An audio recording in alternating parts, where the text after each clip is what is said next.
Since 2015, we have picked up 7 young persons under the age of 20 under the Internal Security Act. Satu perkembangan yang ternyata merunsingkan. Semakin ramai golongan muda terjerumus dalam kancah ideologi pengganas menjadi radikal secara sendiri di alam siber. Kes terbaru, seorang remaja Kristian Protestan yang ditahan Disember lalu kerana merancang membunuh jemaah di 2 masjid di sini setelah terpengaruh dengan serangan pengganas di Christchurch, New Zealand 2 tahun yang lalu. Di kalangan kumpulan-kumpulan pelampau, mereka akan cuba menyesuaikan propaganda mereka untuk golongan belia.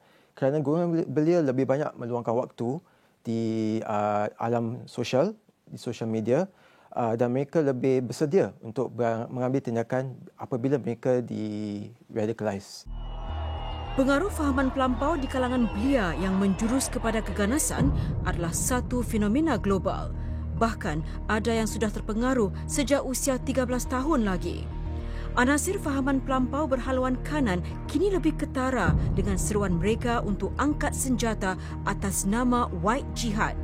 Remaja 16 tahun yang ditahan di bawah ISA itu bukan saja yang termuda tetapi juga individu pertama yang didorong oleh ideologi pelampau sayap kanan di sini. Sekaligus memberi kesedaran tentang masalah baru yang sedang bergolak di sini. Ada beberapa faktor yang menyebabkan pengaruh sayap kanan meluas. Pertama sekali, sejak 2010-2011, populariti sosial media semakin membesar. Ini membolehkan pelampau sayap kanan untuk menyebarkan ide-ide mereka dengan lebih efektif. Kedua, mereka anti orang yang bukan kulit putih dan orang yang bukan Kristian. Dan sejak 2 dekad sebelum ini, lebih ramai orang yang bukan kulit putih berhijrah ke negara-negara barat.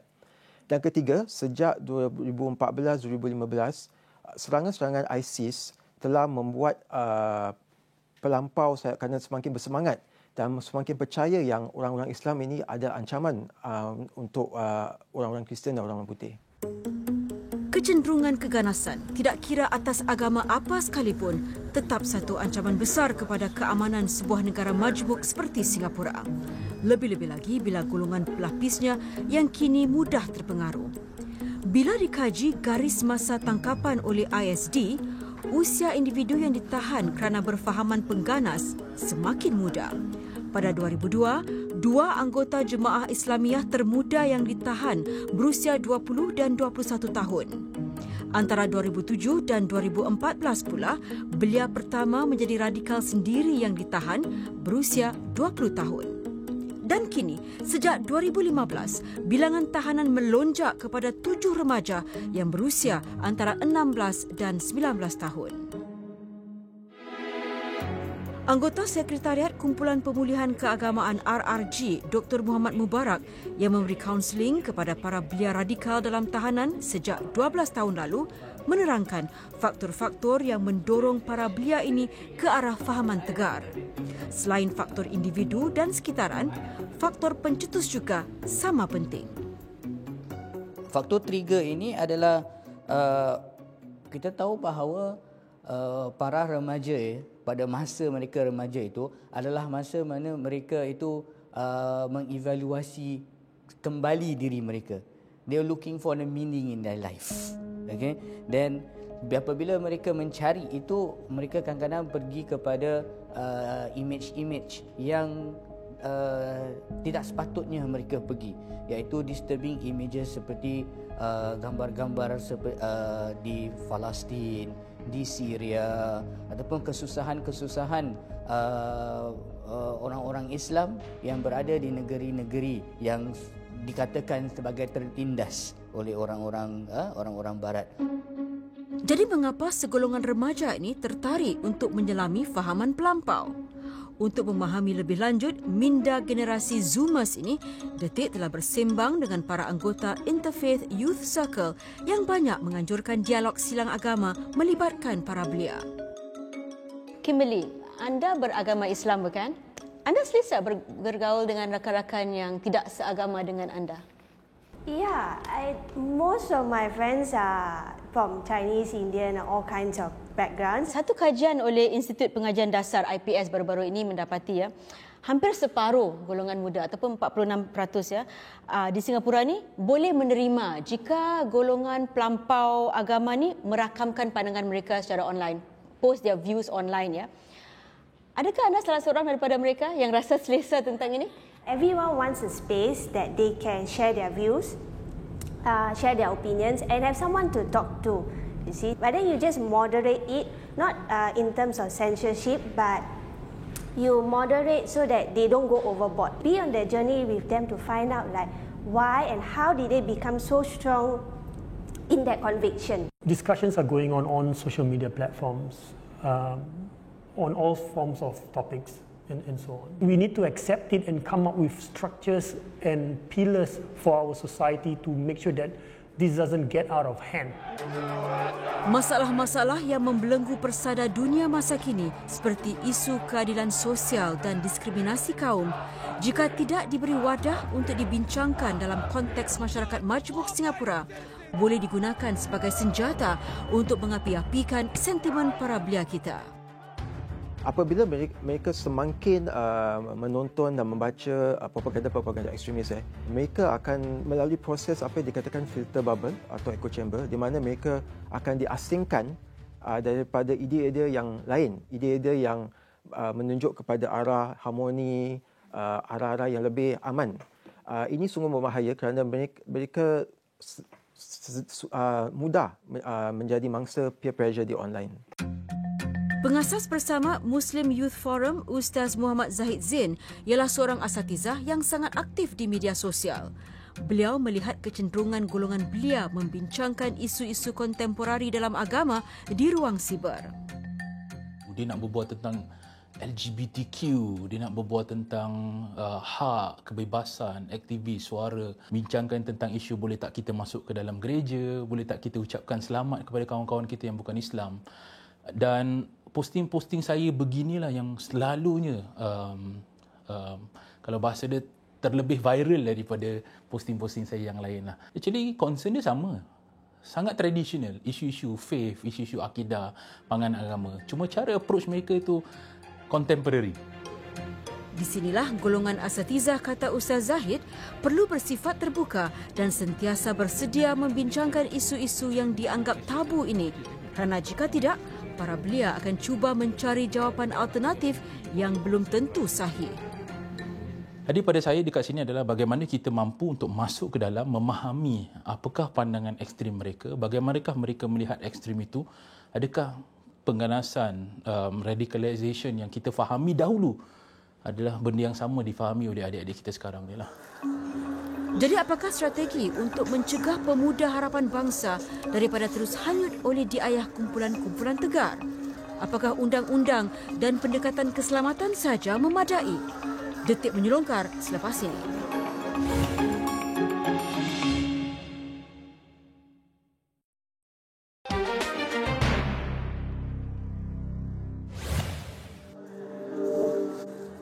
Awal pagi Ahad, ketika ramai yang sedang beristirahat di rumah, para belia relawan ini sudah bertungkus lumus menabur bakti kepada golongan yang memerlukan. Kotak-kotak bantuan berisi barangan dapur serta keperluan COVID-19 seperti pelitup muka sedang disiapkan untuk dibagi-bagikan kepada 250 unit flat sewa di kawasan Geylang Baru.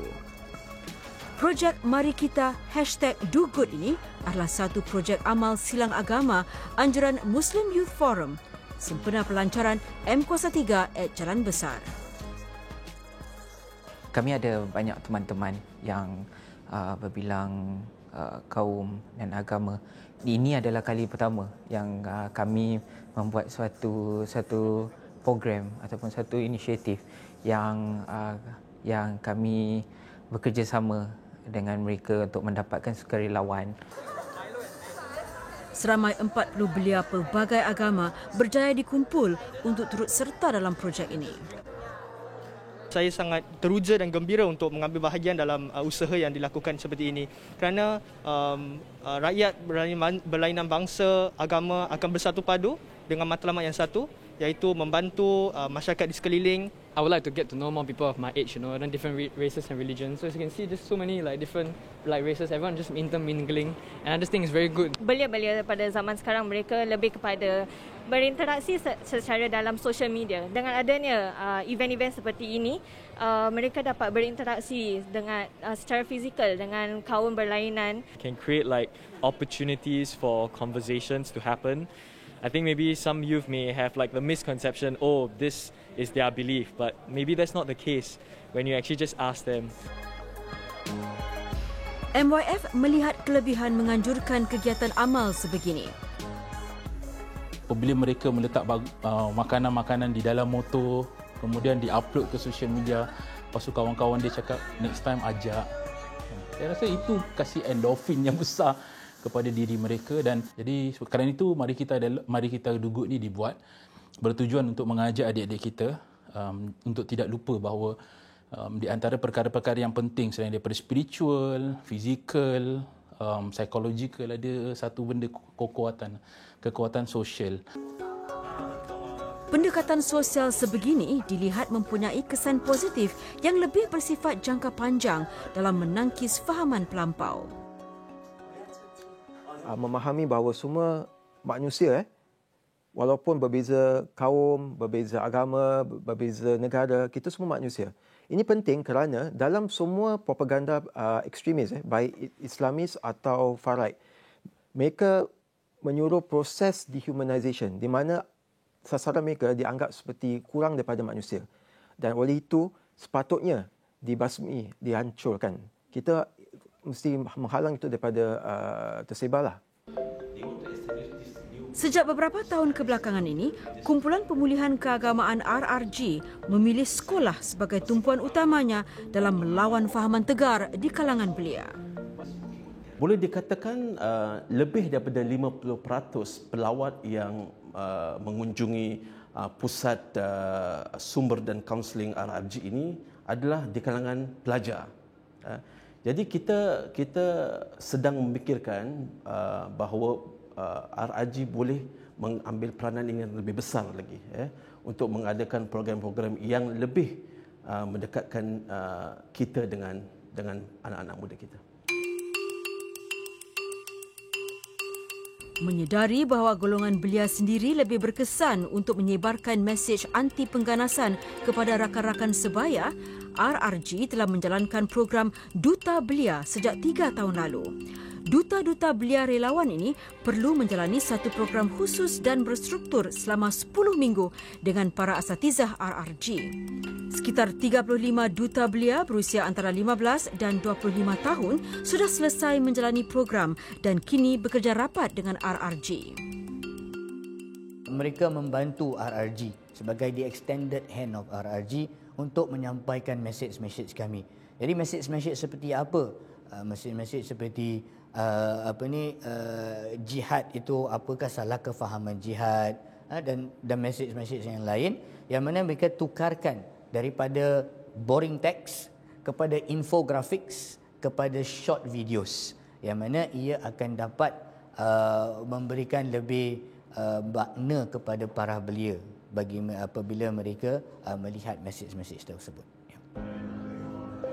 Pertubuhan Interfaith Youth Circle pula percaya perbincangan isu-isu berkaitan kaum dan agama perlu lebih diterapkan di peringkat sekolah.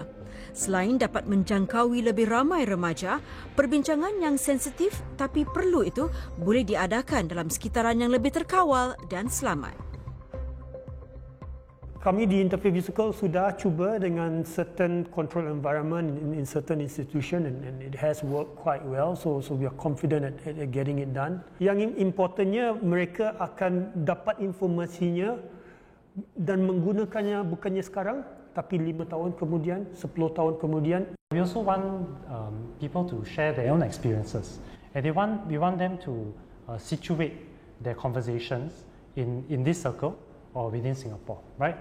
And so from there, actually, you can tease out some of these subtle differences, right? So if you talk about racism, right, in the US versus what happens in Singapore, then we can actually tease out these differences.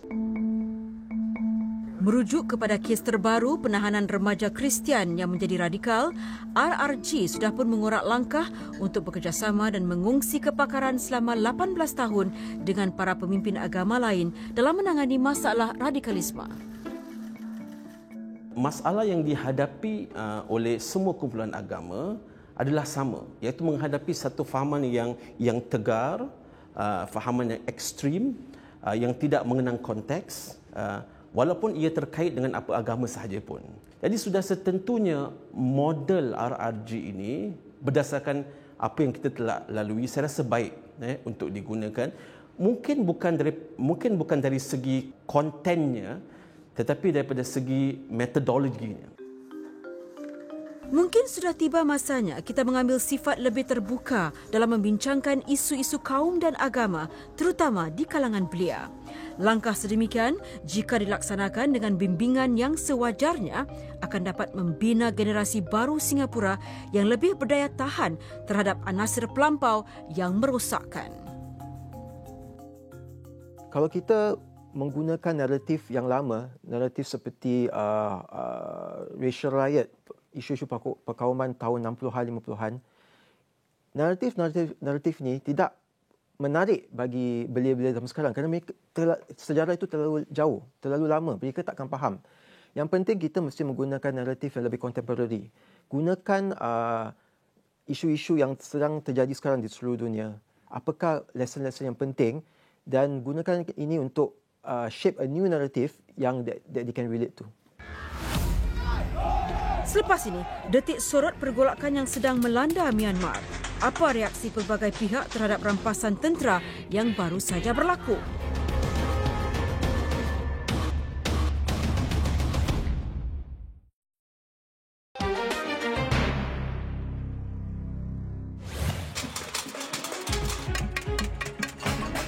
Mulai 1 Februari lalu, Myanmar berada dalam keadaan darurat. Selepas 5 tahun eksperimen demokrasi berjalan, negara anggota ASEAN itu kembali berdepan dengan rampasan kuasa oleh pihak tentera. Ini menyusuli pertelingkahan antara parti yang memerintah pimpinan Cik Aung San Suu Kyi dan parti pembangkang USDP mengenai hasil pilihan raya November lalu. Walaupun tuduhan berlakunya penipuan telah ditolak Suruhanjaya Pilihan Raya, namun pihak tentera menggunakan sengketa yang timbul sebagai alasan untuk mengisytiharkan keadaan darurat selama 1 tahun. Menyingkap lembaran sejarah Myanmar, apakah rampasan kuasa oleh junta tentera ini memang sudah boleh dijangka? Ini nampaknya letak mencari belah. Pertama, memang pengalaman demokrasi di Myanmar ni adalah pengalaman yang baru. Lebih 50 tahun Myanmar dia dikawal dan diperintah oleh pihak junta tentera. Perkara besar berlaku pada tahun 2008, perjanjian antara pihak tentera dengan pimpinan Aung San Suu Kyi, parti NLD dia, bergabung memerintah bersama dengan aturan perlembagaan yang baru. Jarang sekali pemerintah campuran gabungan pihak tentera dengan sivilian kekal dan stabil. Ekoran rampasan kuasa oleh pihak tentera, nasib para pemimpin awam yang ditahan seperti Cik Suu Kyi dan Presiden Myanmar Encik Win Min kini tidak menentu.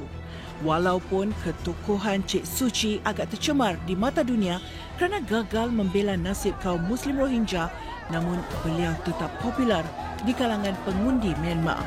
Ternyata usaha beliau melindungi tindak tanduk pihak tentera selama ini kini kembali menghantui dirinya serta putik-putik demokrasi di Myanmar. Barisan kepimpinan yang menang dalam pilihan raya November lalu telah ditahan sehari sebelum acara mengangkat sumpah jawatan di Dewan Parlimen.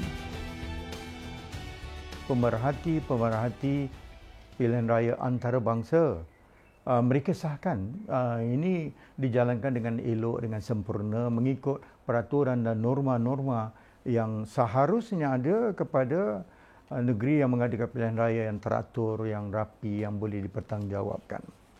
Berdasarkan begitu, parti pimpinan Aung San Suu Kyi dan NLD ini kan mencapai kemenangan yang besar sebenarnya. Namun rakyat Myanmar tidak kekal berdiam diri. Walaupun pihak tentera mengawal semua media, menyekat internet dan media sosial, ribuan rakyatnya keluar ke jalan-jalan raya. Mereka memaparkan tabik 3 jari tanda bantahan. Tunjuk perasaan yang pada awalnya aman berubah menjadi tegang apabila pihak berkuasa mula menggunakan meriam air. Seluruh dunia mengecam rampasan kuasa oleh junta tentera Myanmar kecuali China dan Kemboja. China memegang kuasa pembantal, veto di bangsa-bangsa bersatu. Kebanyakan negeri termasuk Presiden Biden di Amerika Syarikat, Presiden baru, akan bertindak memberikan batasan-batasan sekatan ekonomi dan sebagainya. Tetapi kesannya berkurangan selagi China, negara gergasi yang begitu kuat, tidak turut serta untuk bantah rampasan kuasa ini. Di sebalik prinsip ASEAN untuk tidak campur tangan ke atas ehwal dalaman negara anggota, Perdana Menteri Malaysia Muhyiddin Yassin menyuarakan kebimbangan semasa kunjungan rasmi ke Jakarta. Malaysia juga memandang serius akan keadaan politik semasa di Myanmar yang merupakan satu langkah ke belakang dalam proses demokrasi di negara tersebut. Adalah dikhawatiri pergolakan politik di Myanmar boleh menjejaskan keamanan dan kestabilan di rantau ini.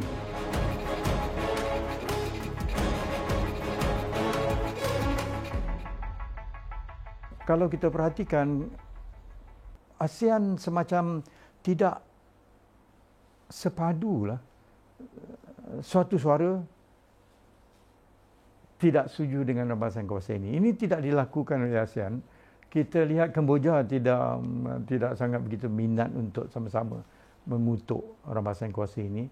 Kita juga semacam lihat Thailand pun macam tak berapa sangatlah. Kalau ASEAN mahu perjuangkan pengamalan demokrasi sebagai sistem yang terbaik untuk rakyat, ini satu hambatan. Junta tentera Myanmar mengumumkan tempoh setahun pemerintahan darurat dan berjanji akan mengadakan pilihan raya selepas itu. Apakah yang dapat dijangka dalam tempoh tersebut, termasuk nasib golongan Muslim Rohingya?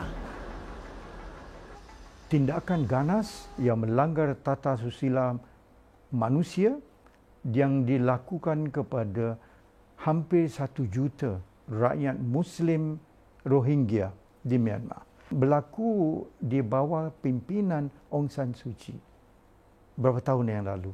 Jadi kalau beliau sekarang berdiri suara pada rakyat, menyeru mereka revolusi dan sebagainya, apa yang setakat ini berlaku, maaf saja, kita lihat melalui video dan apa-apa semua kan, siaran-siaran televisyen dan sebagainya, rakyat hanya keluar pintu, ketuk tong, ketuk kayu, menunjukkan mereka tak suka. Myanmar tidak mahu jadi paria antara bangsa pada masa yang lama dan jangka masa yang panjang.